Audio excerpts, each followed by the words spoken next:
Salam. Selamat pagi Bapak Ibu yang dikasihi Tuhan.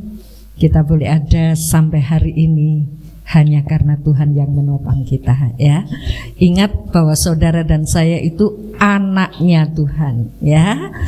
Anaknya Tuhan. Kita bukan lagi diperbudak oleh dosa. Tuhan kita bukan dosa atau keinginan daging kita, tapi Tuhan itu Bapa kita. Bukan Tuhan, tapi Bapa, ya.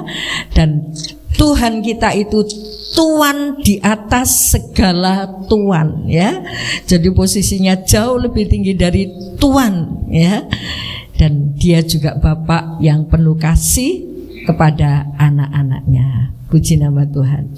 Baik Bapak Ibu yang dikasihi Tuhan, saudara dan saya sudah diangkat menjadi anak. Dan kita punya hubungan yang indah dengan apa? Keterikatan kasih dengan Bapak kita, ya. Ya, kita baca Roma 8 ayat 15. Roma 8 ayat 15. Saya rindu supaya Bapak Ibu sadar bahwa kita ini gak perlu takut untuk datang kepada Tuhan, sekalipun mungkin kita pernah jatuh ke dalam dosa, ya. Roma 8 ayat 15. Kalau sudah, kita akan berdiri bersama-sama. Kita akan baca bersama-sama ayat ini. Roma 8 ayat 15. 1, 2, 3. Sebab kamu tidak menerima roh perbudakan yang membuat kamu menjadi takut lagi, tetapi kamu telah menerima roh yang menjadikan kamu anak Allah. Oleh roh itu kita berseru, ya Aba, ya Bapa. Amin. Silakan duduk. Jadi Roh Kudus itu diberikan memeteraikan, mengesahkan bahwa saudara dan saya adalah anak Allah.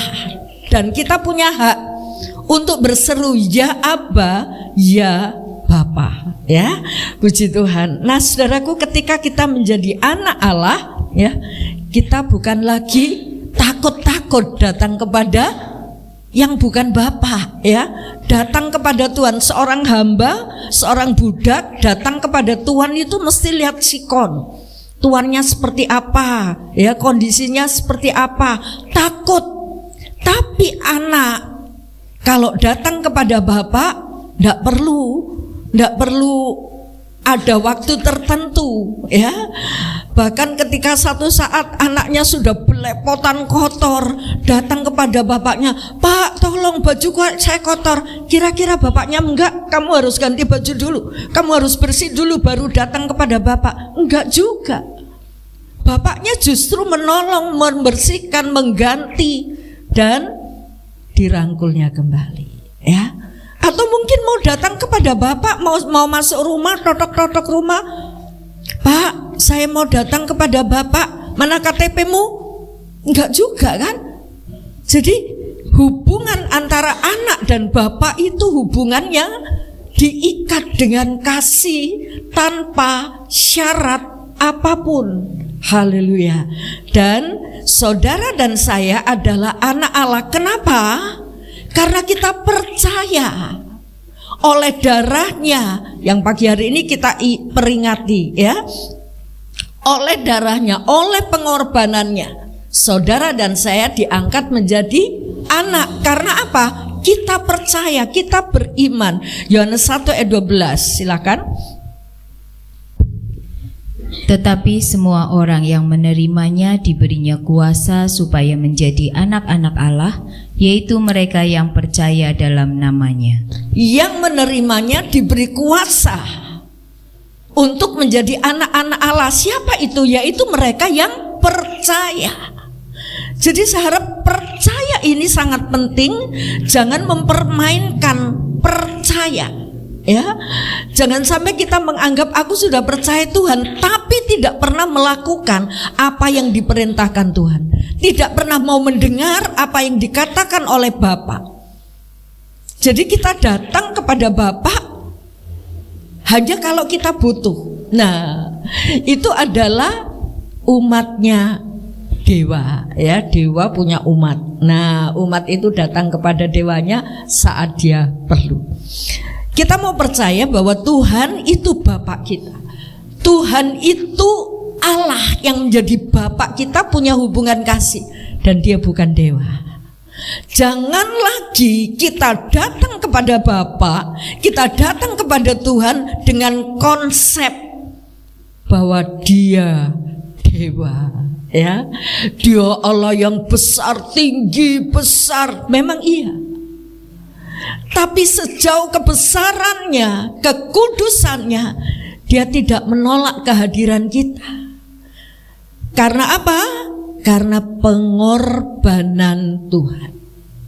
Kalau zaman Tuhan Yesus belum datang, zaman perjanjian lama, umat itu harus mengorbankan binatang, harus ada curahan darah binatang, baru umat itu bisa mendekati Allah. Tapi ketika Yesus hadir, Yesus berkorban untuk saudara dan saya, itulah cara Allah untuk dekat dengan kita. Jadi ketika Tuhan Yesus di atas kayu salib, dia berkata, sudah selesai. Apanya? Tugas penebusan, tugas untuk mendamaikan saudara dan saya selesai. Jadi kita datang kepada Tuhan tidak perlu formula, tidak perlu harus ini, harus itu, ya. Kasih Tuhan tidak bersyarat.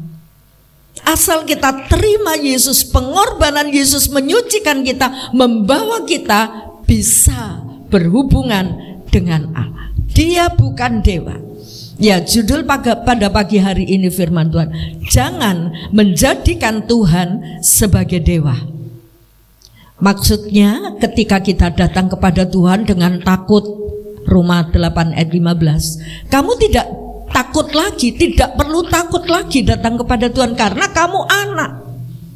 Roh itu yang menjelaskan, roh itu yang memeteraikan kamu sebagai anak. Sertifikat anak, ya, kalau seorang anak diangkat, seorang lain diangkat menjadi anak, itu harus diadopsi, harus ada surat resmi adopsi. Ini punya hak terhadap orang tua yang baru. Nah, roh itulah yang memeteraikan kita, menjadikan kita anak Allah. Jadi jangan lagi datang kepada Tuhan seperti konsep umat yang kepada dewa. Sebab itu ada dewa-dewa banyak, ya, kepercayaan orang-orang di luar sana. Ada dewa kesuburan, ada dewa yang memberi rezeki, ada dewa kesuburan untuk bisa beranak. Macam-macam dewanya.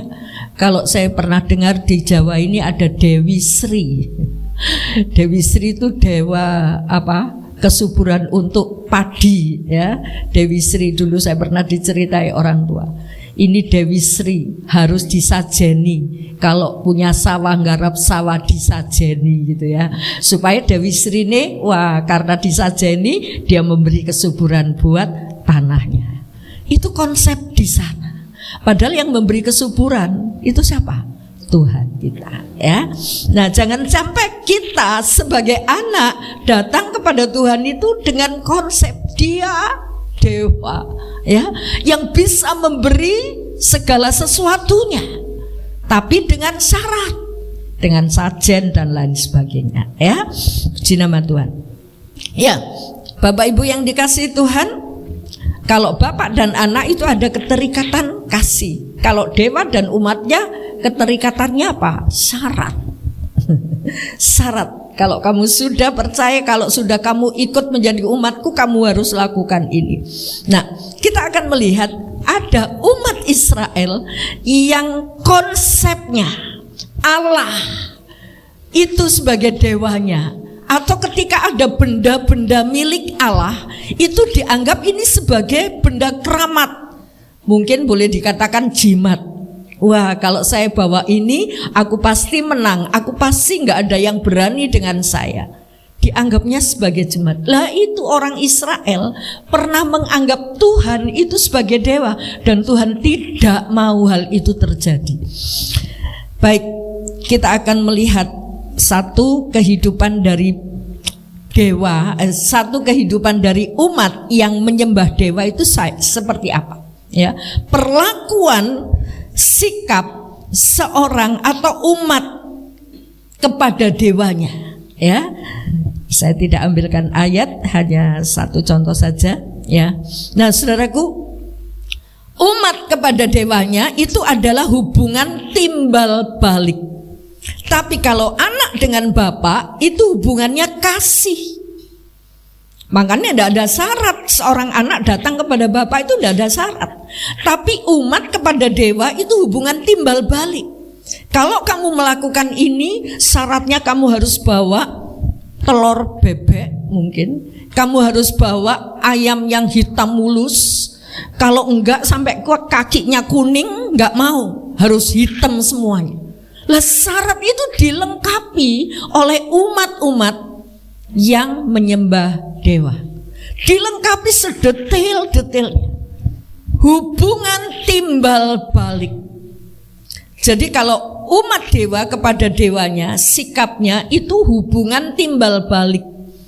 Harus ada syarat, harus ada formula dulu, baru terima berkatnya, gitu ya. Nah, coba kita baca Mazmur 106 ayat 37 dan 38. Mereka mengorbankan anak-anak lelaki mereka dan anak-anak perempuan mereka kepada roh-roh jahat, dan menumpahkan darah orang yang tak bersalah, darah anak-anak lelaki dan anak-anak perempuan mereka yang mereka korbankan kepada berhala-berhala Kanaan, sehingga negeri itu cemar oleh hutang darah. Ya. Umat Allah melakukan hal ini karena ketika mereka tiba di Kanaan itu orangnya penyembah berhala dan mereka ikut-ikutan. Aneh ya, sudah punya Tuhan pencipta, pemilik alam semesta, tapi mereka melihat liturgi, melihat kebiasaan orang-orang Kanaan. Mereka melakukan, mempersembahkan bayi-bayi sebagai persembahan kepada dewanya. Mereka tiru-tiru. Wow, akal sehatnya mulai rusak. Kita bayangkan, punya Allah yang besar, punya Bapa, tapi mereka tiru-tiru kepada dewa. Dan ini yang dilakukan oleh orang-orang penyembah berhala, dan ini dilakukan juga oleh umat Allah. Haleluya. Bahkan Salomo sendiri bisa mendirikan berhala itu di dalam bait Allah. Ngeri. Sebab itu saya rindukan, saya serukan setiap kita yang percaya, setiap kita yang beribadah, beribadahlah dengan segenap hati. Dia itu Bapak yang mengasihi. Dia tidak perlu formula, dia tidak perlu syarat untuk kita datang kepadanya, ya. Tapi juga jangan datang hanya saat perlu saja, karena kita punya hubungan kasih. Ini dewa itu, umatnya dewa itu datang kepada dewanya dengan apa? Syarat timbal balik, ya. Kalau kamu melakukan ini, aku memberkati kamu. Kalau kamu melakukan ini, kamu memberkati aku. Mungkin kita berpikir, loh, yang punya kuasa untuk memberkati itu kan Tuhan, betul. Tetapi kita ingat ketika Tuhan Yesus dicobai oleh iblis, iblis berkata apa kepada Tuhan Yesus? Lihat seluruh dunia ini, semua itu aku berikan kepadamu kalau kamu menyembah aku. Jadi di balik dewa itu sebetulnya ada dalangnya. Iblis, tidak lain adalah iblis, ya. Dalangnya itu.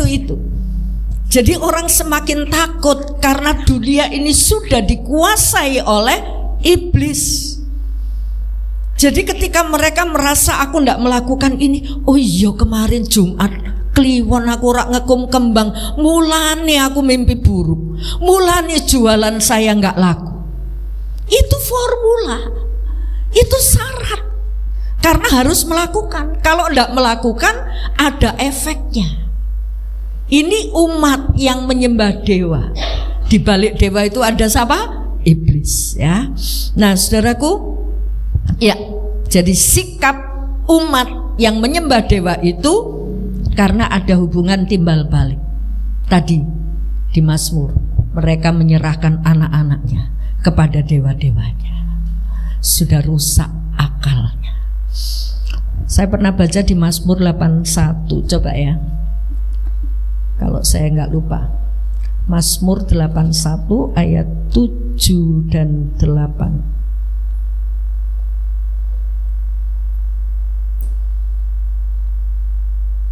Bentar, 17 menit.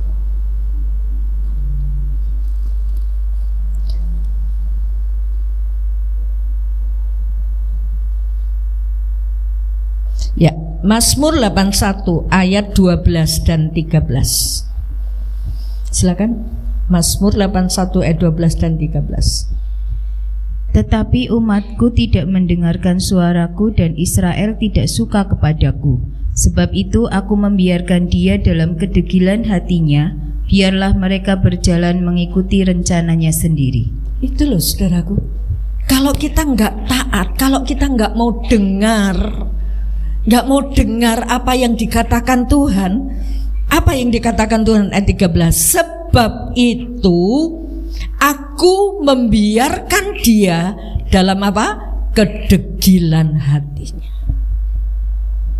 Kita yang mendengar saja mempersembahkan bayi, dan ketika mempersembahkan bayi itu di apa saudaraku? Coba tampilkan lagi gambarnya. Nah, di apa? Di atas ini patung dari tembaga ya, patung dari tembaga, dan tembaga itu dipanasi dulu.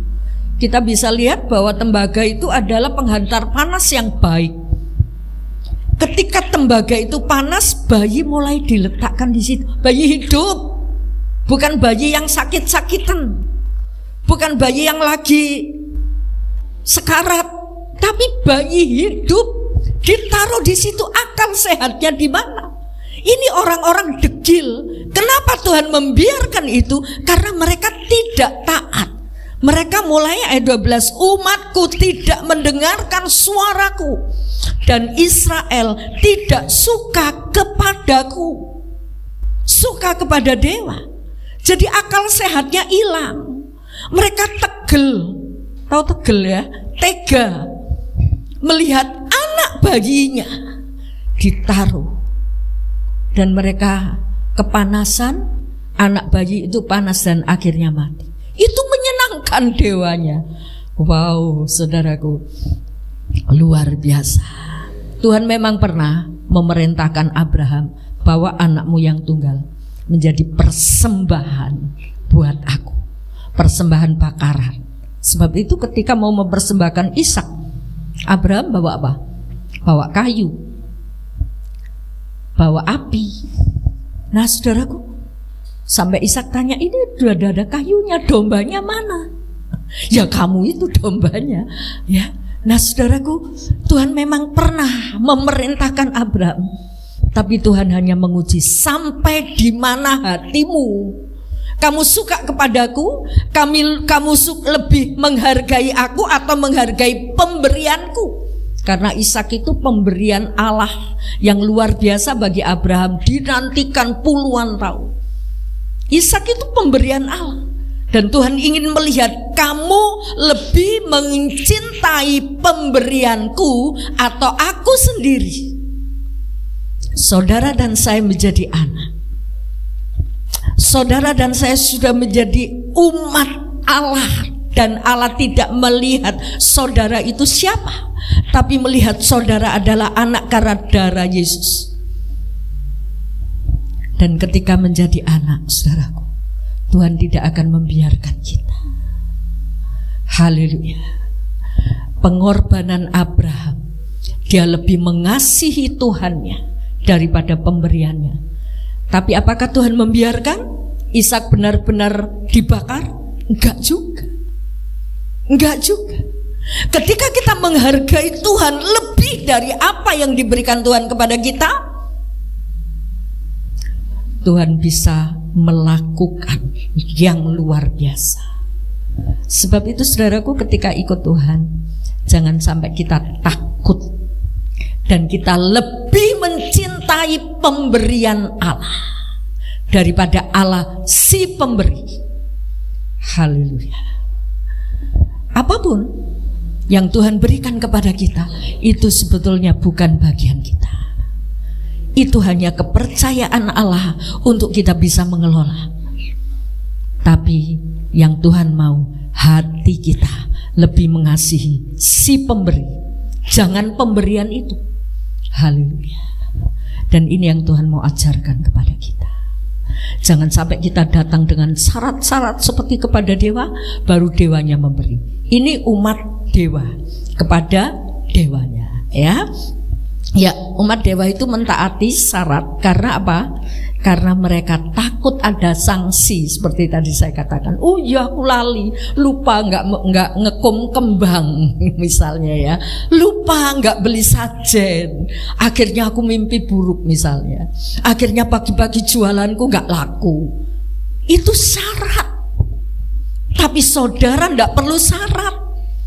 Minta pertolongan Tuhan sekalipun saudara sedang jatuh. Tadi nyanyian mengatakan, saat aku jatuh, kau angkatku. Saat aku haus, engkau beri aku minum. Haleluya. Itu Bapak yang ngerti kita. Haleluya. Jadi tanpa syarat. Tapi umat dewa datang kepada dewanya dengan syarat, melakukan syaratnya karena takut ada hukuman, takut ada akibatnya, begitu ya, menimpa, akibat buruk menimpanya.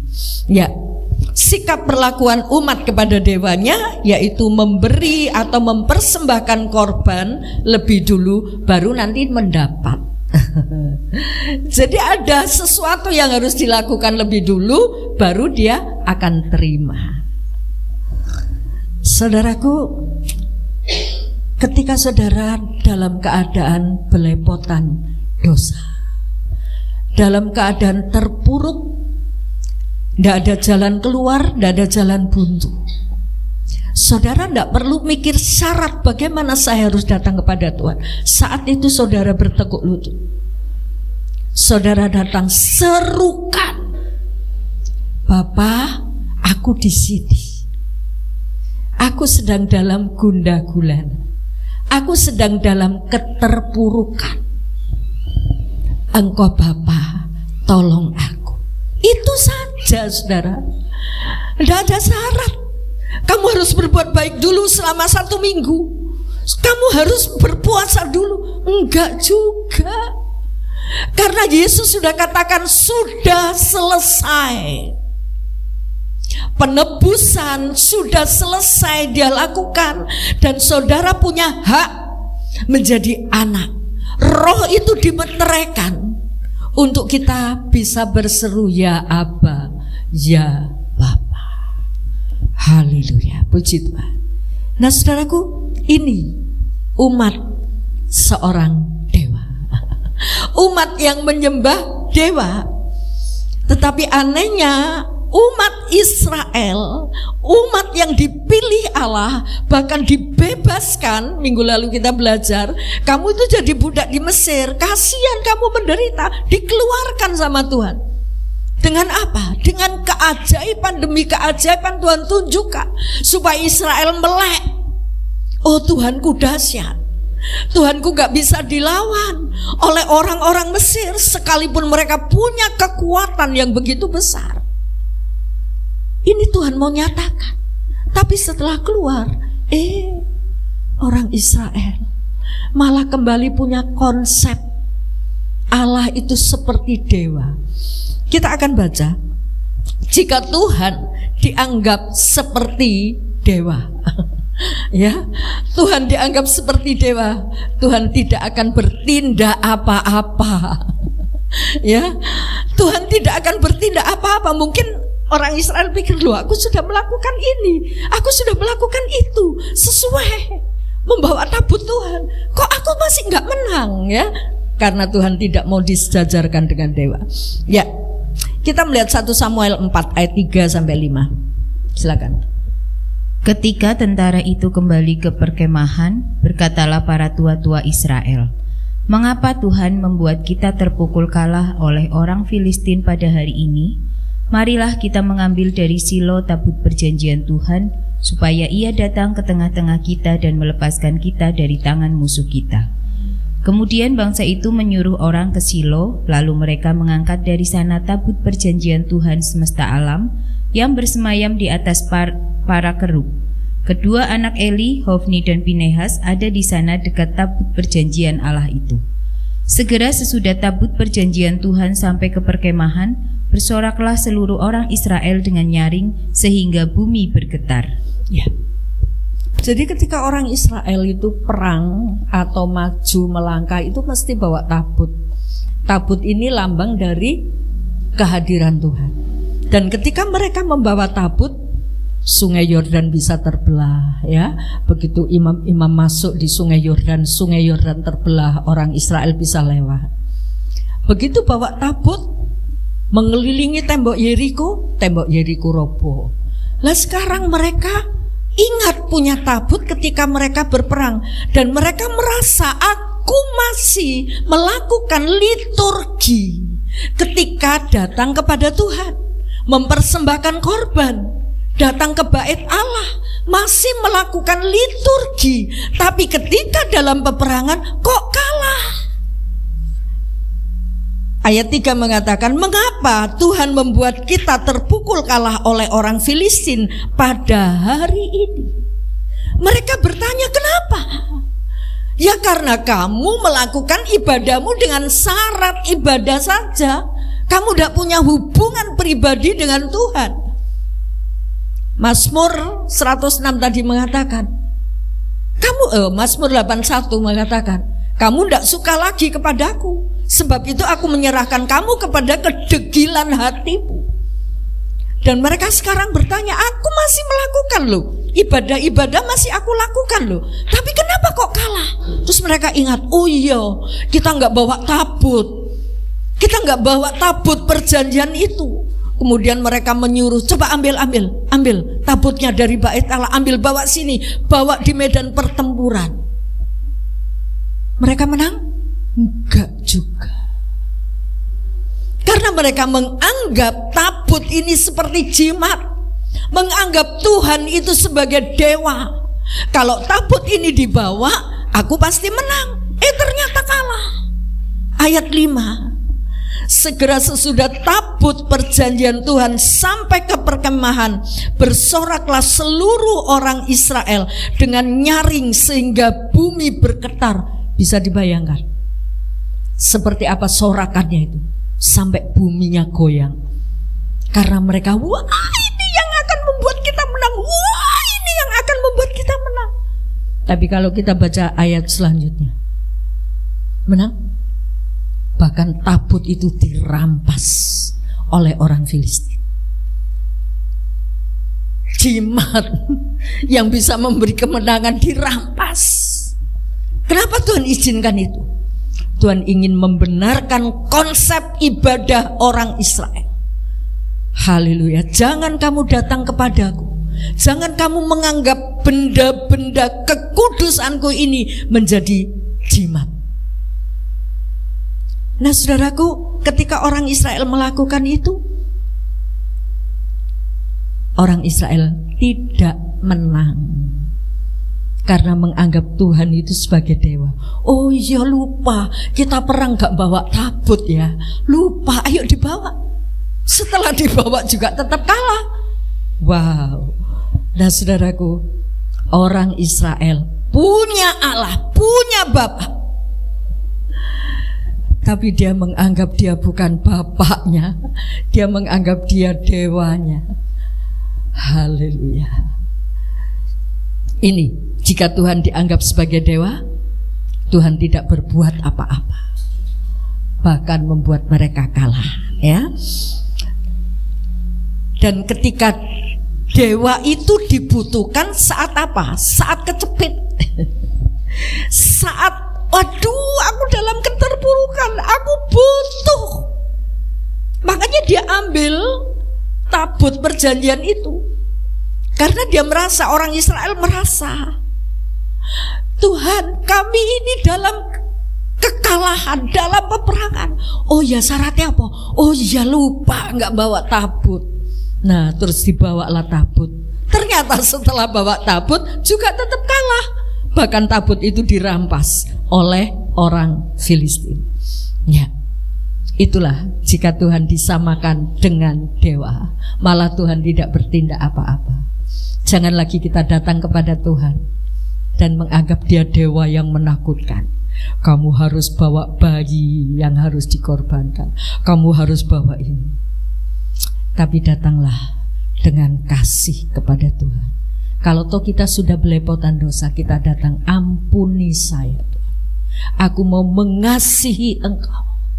Dan orang yang mengasihi Tuhan tidak berat untuk melakukan perintah-perintahnya. Jika kamu mengasihi aku, kamu akan melakukan apa yang aku perintahkan kepadamu.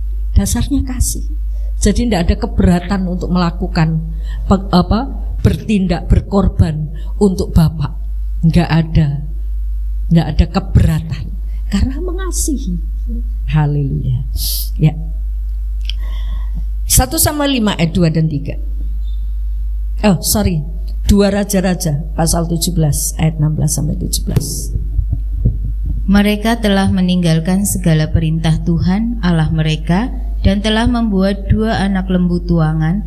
Juga mereka membuat patung Asyera, sujud menyembah kepada segenap tentara langit dan beribadah kepada Baal.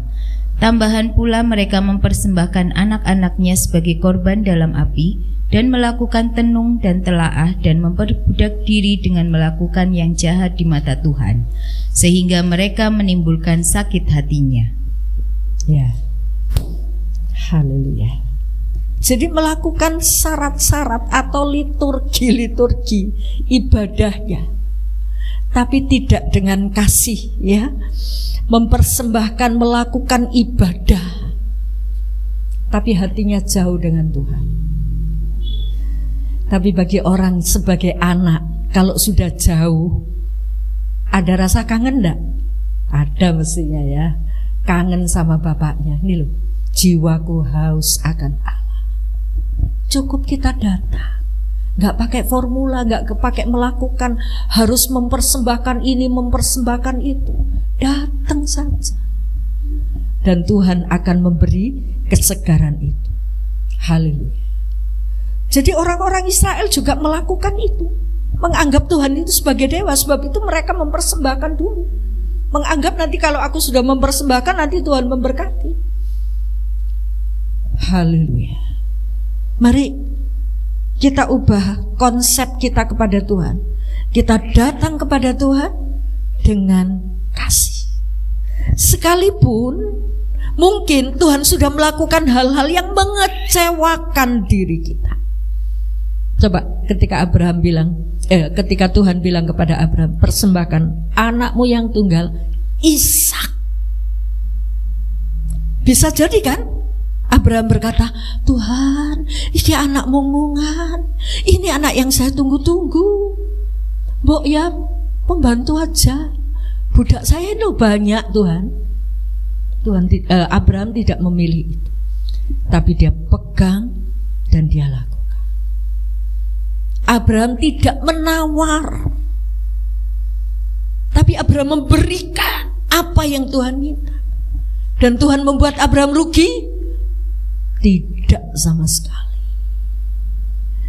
Jadi ketika kita ibadah kepada Tuhan, jangan aku melakukan ibadah supaya Tuhan memberkati aku. Aku rajin beribadah supaya Tuhan membuat jualanku laris. Aku rajin beribadah supaya aku dapat jodoh.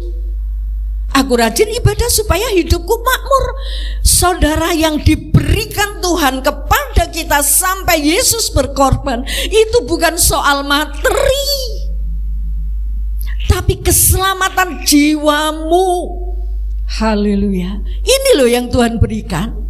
Jadi jangan sampai kita ibadah supaya Tuhan memberkati aku. Itu pasti, karena kita anak. Haleluya. Jadi sekalipun kita dalam penderitaan, mungkin gejolak dalam perjalanan Abraham dari bawah naik ke atas Gunung Moria, itu mesti ada gejolak. tak persembahkan apa enggak, tak persembahkan apa enggak. Tapi Abraham menang. Haleluya. Dia memberikan.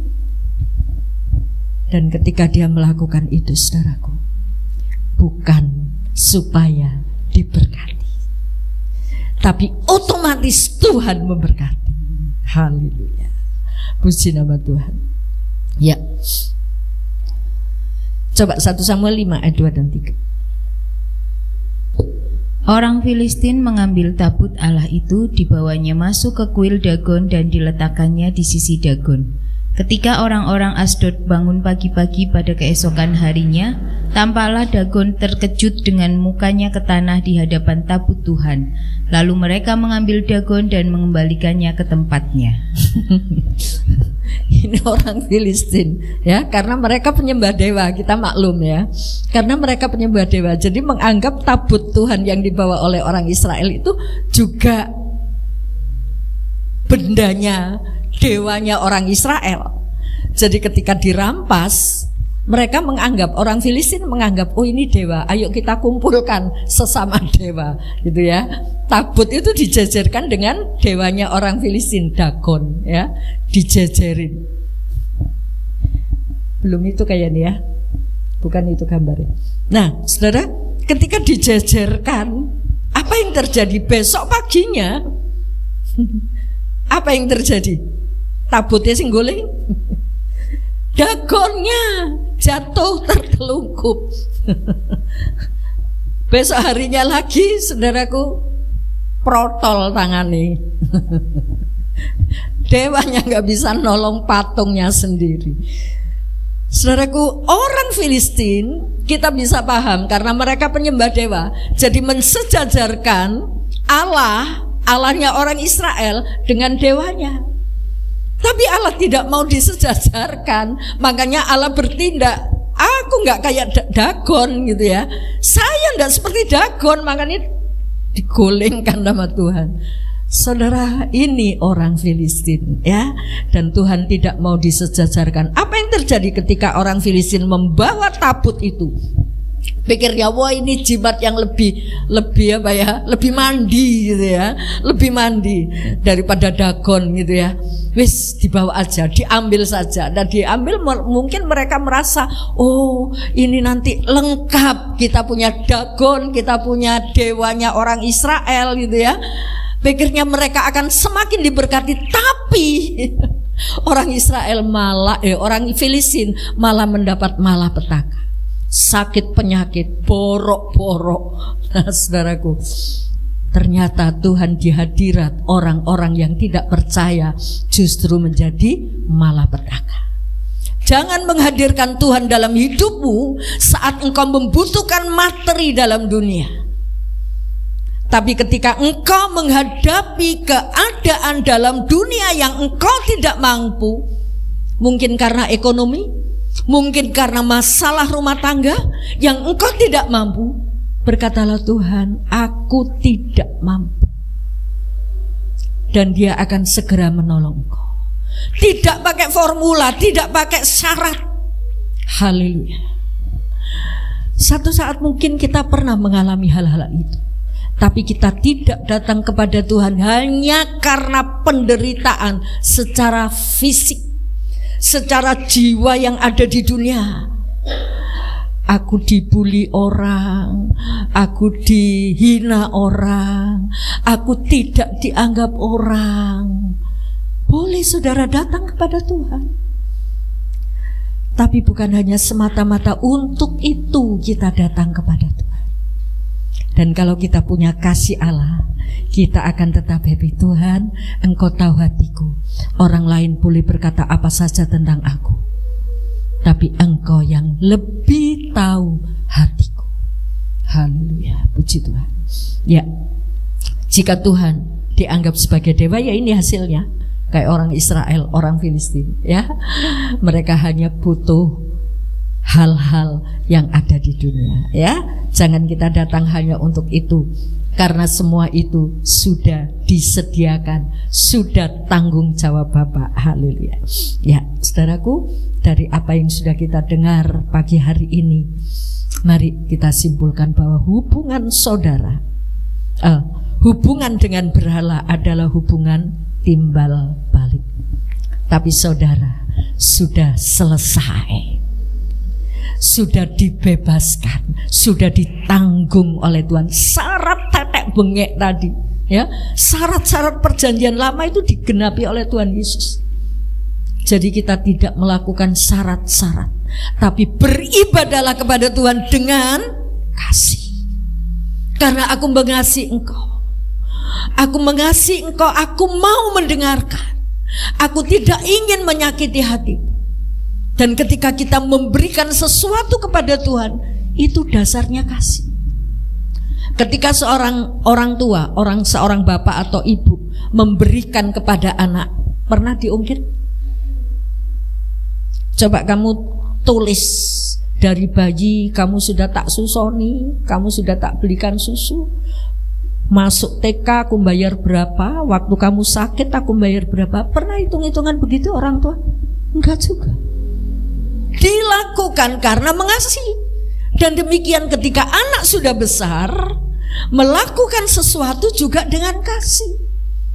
Dia lihat kebutuhan orang tua apa. Orang tuaku sudah sepuh, orang tuaku dulu berjuang untuk aku. Sekarang gantian aku juga mau peduli kepada orang tuaku, tanpa menuntut.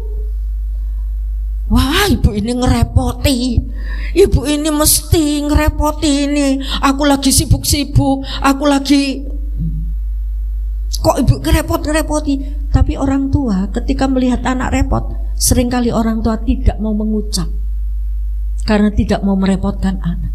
Tapi tentunya seorang anak harus paham bagaimana orang tuanya. Haleluya. Karena apa? Hubungan kasih. Haleluya. Demikian juga saudara dan saya punya hubungan dengan kasih Allah. Ketika Tuhan mengizinkan masalah-masalah terjadi dalam hidup kita, percayalah Tuhan tidak tinggal diam. Ada rencana Allah di dalamnya yang luar biasa. Haleluya. Ya. Jangan ada orang yang datang kepada Tuhan seperti datang kepada dewa, gitu ya.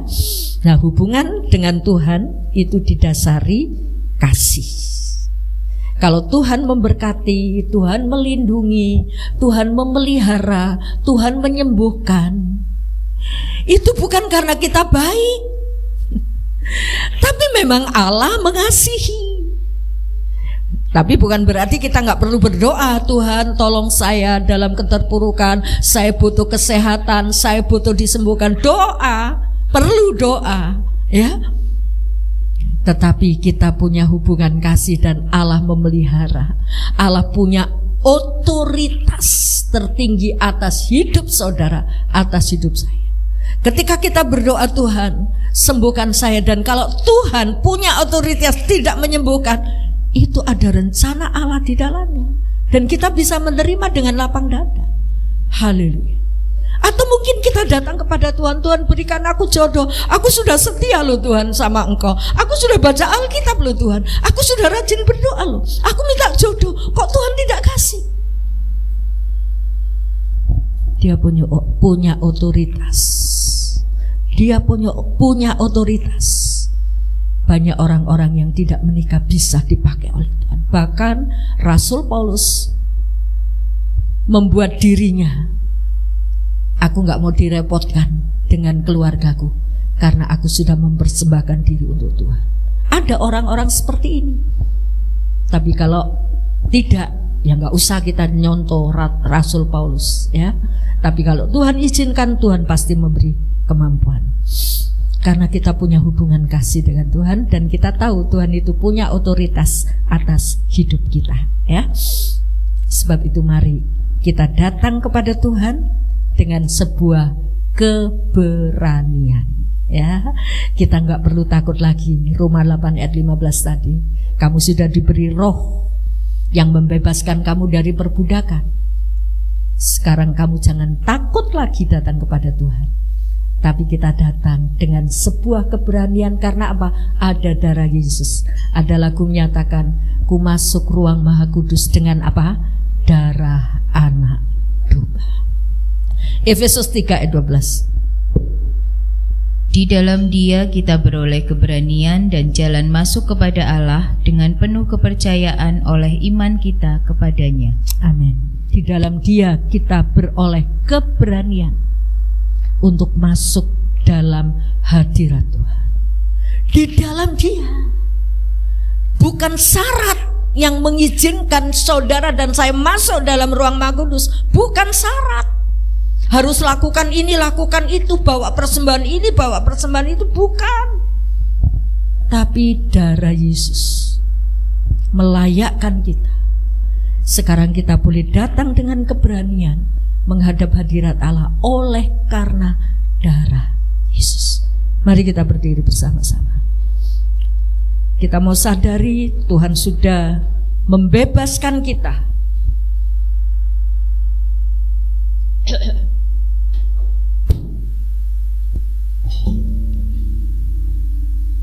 Saudara dan saya sudah diizinkan dengan begitu bebasnya datang kepada Tuhan. Pakai itu, ya. Tuhan tidak menuntut syarat-syarat yang lain, tapi iman kita. Haleluya.